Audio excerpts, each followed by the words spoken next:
Continuing our escapades in the Dakotas, we find ourselves back in Grand Forks, taking a look at their other shopping mall, the Columbia Mall. Very original name. However, it appears that Columbia Mall is not doing too well. I'll explain more as we go on into the history lesson.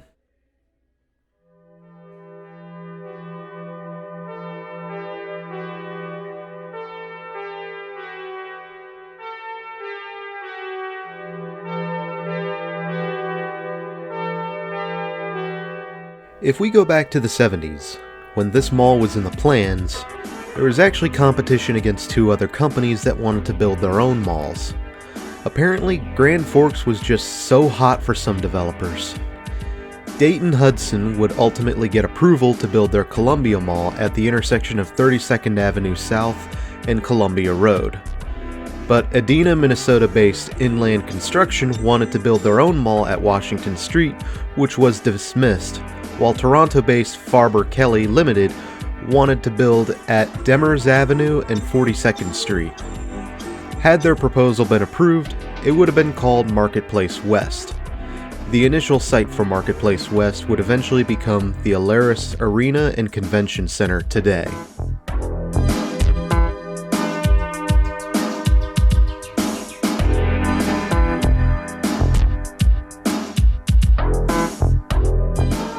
Let's focus on the Columbia Mall now.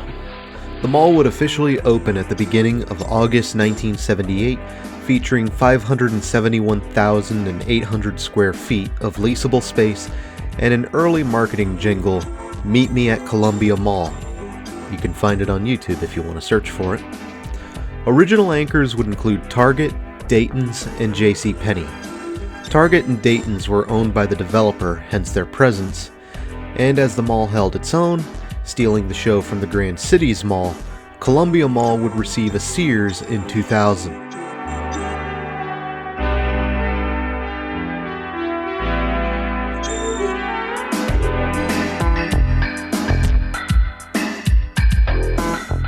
Sears? More like seared. Terrible joke, I know. Now, things were rather quiet in those earlier years. However, in 2001, Target opted to relocate from their mall location to another spot on 32nd Avenue South, where they had completed a brand new Super Target. Additionally, a new shopping center was opened nearby known as the Grand Forks Marketplace, a strip mall of big box stores that included Super Target and Best Buy, among others. Meanwhile, Dayton's would turn over to Marshall Field's due to a company merger, and this would kind of repeat itself over 2004 and 5 when Marshall Field's was acquired by May Department Stores, who merged with Federated Department Stores, and then converted to Macy's. It's a long and complicated, messy story, but it's easier to say that Macy's just ate everybody else alive. I'm sure those self-appointed fact-checkers will spend all day correcting me when they get to this video.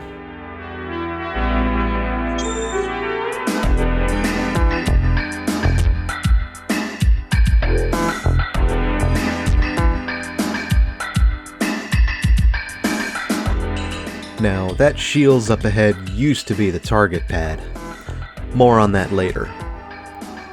Now, the early 2000s was a bit rocky for the mall, and in April 2004, it was confirmed that the mall was sold to GK Development for $30 million. Now, the president at the time, Garo Kolamian, if I'm saying that right, spoke a big game about trying to make the mall even better with intent to bring in more retailers and refill the empty Target pad. And to be fair, the company did try. Later that year, GK would announce plans to bring in a new food court for the Columbia Mall, which would be completed in 2005 and known as the Dakota Cafe.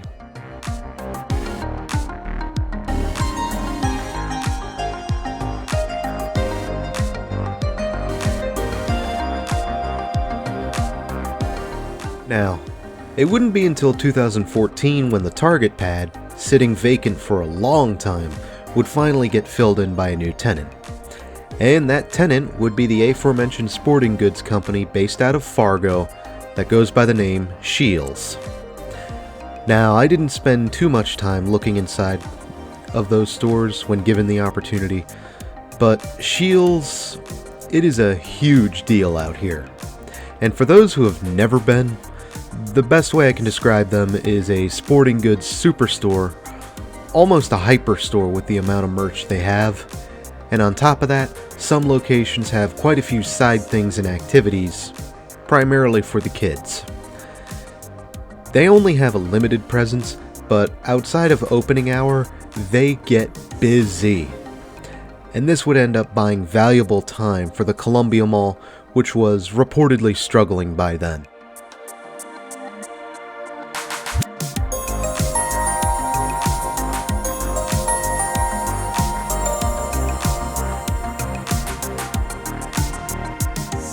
So what is the deal with Columbia Mall?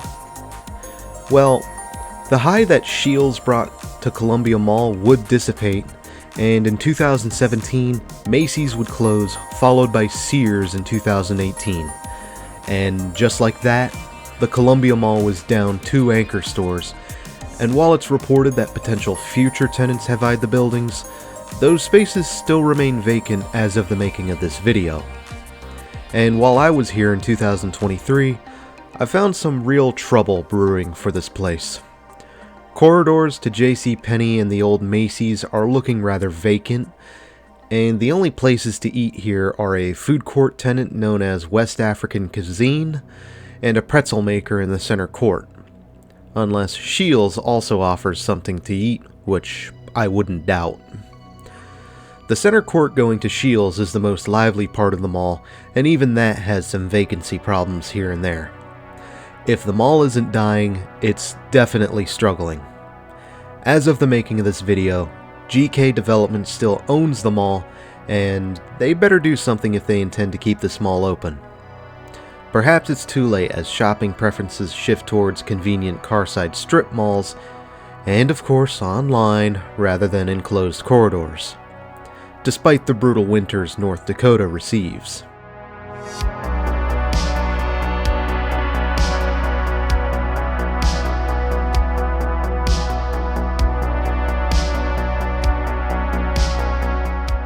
You know, it's actually kind of impressive how dreary the mall as a whole looks right now. I mean, yeah, there are a lot of vacancies that darken the mall, but ooh, that gray carpet and off-white color scheme throughout the mall does not help. I know a certain company that wouldn't have to spend much money on remodeling this mall, if they ever bought it. I mean, most of the work has already been done. The food court at least looks nice, but again, it's quite dark back there, and the lack of food court tenants does not help at all. Although West African Cuisine doesn't look too bad in hindsight. I can't say I'd enjoy going to a mall that looks as dreary as this, even if it did have more stores.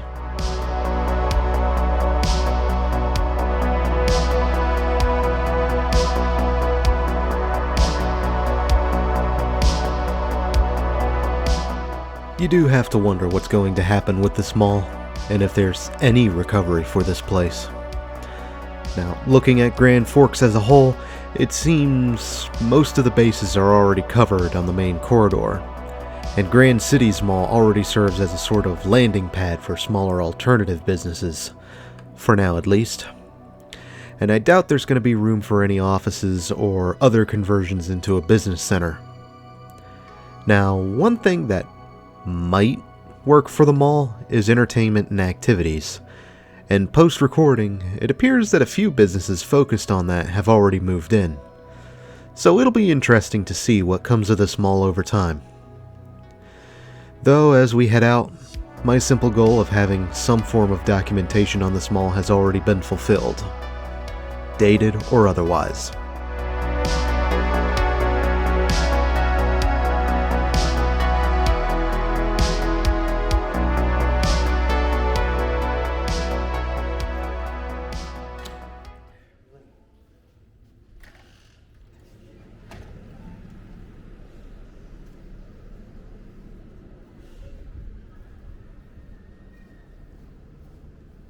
Until next time, Grand Forks, This is Doomie Grunt wishing you, in the Columbia Mall, farewell and good luck in the future.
Come on, that's adorable.